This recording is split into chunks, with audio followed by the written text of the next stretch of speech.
शेतकरी मित्रांनो, आपण बघू शकताय आपण शेवग्याची छाटणी आज केलेली आहे।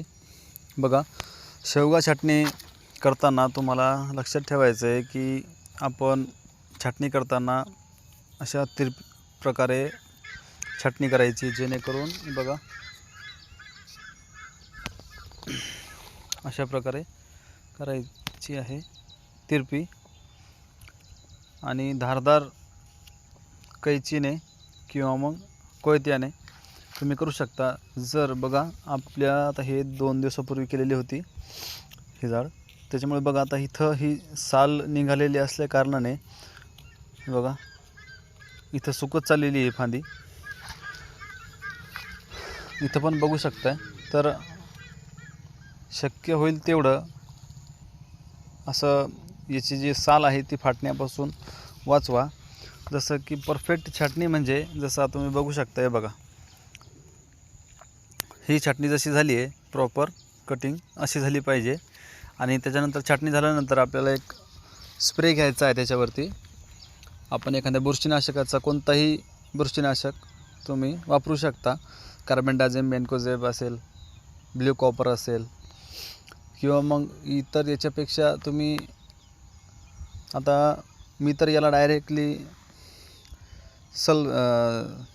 लाईम सल्फर वापरलेलं आहे, जे म्हणजे कीटकनाशकाचंही काम करेल आणि बुरशीनाशकाचंही करेल।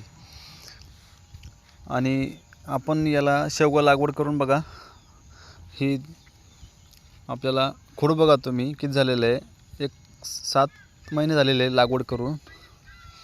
तर आपण सध्या छाटणी घेण्याचं कारण काय आहे शेतकरी मित्रांनो, तुम्ही जर शेवगा लागवड केली असेल आणि तुमचा सध्या प्लॉट असेल, तर सध्या ह्या टायमाला जर आपण छाटणी घेतली तर याला आता फुटवे फुटणार, आणि जसं जसं पाऊस कमी होईल तसं तसं याची वाढ चांगली होणार आणि याला सेटिंग चांगली होणार। बघा आता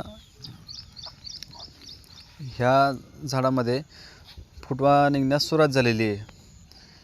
तर काय असतं, ह्या टायमाला नवीन फुटवा निघत्या वेळेस आपण जर छाटणी घेतली तर बाकीच्या जिथं निघालेलं नाही तिथं पण जोमाने फुटवा निघतो, आणि याचाच फायदा आपल्याला येणाऱ्या 3 महिन्यानंतर ज्यावेळेस सेटिंग होईल या शेवग्यामध्ये त्याच्यावरती होणार आहे।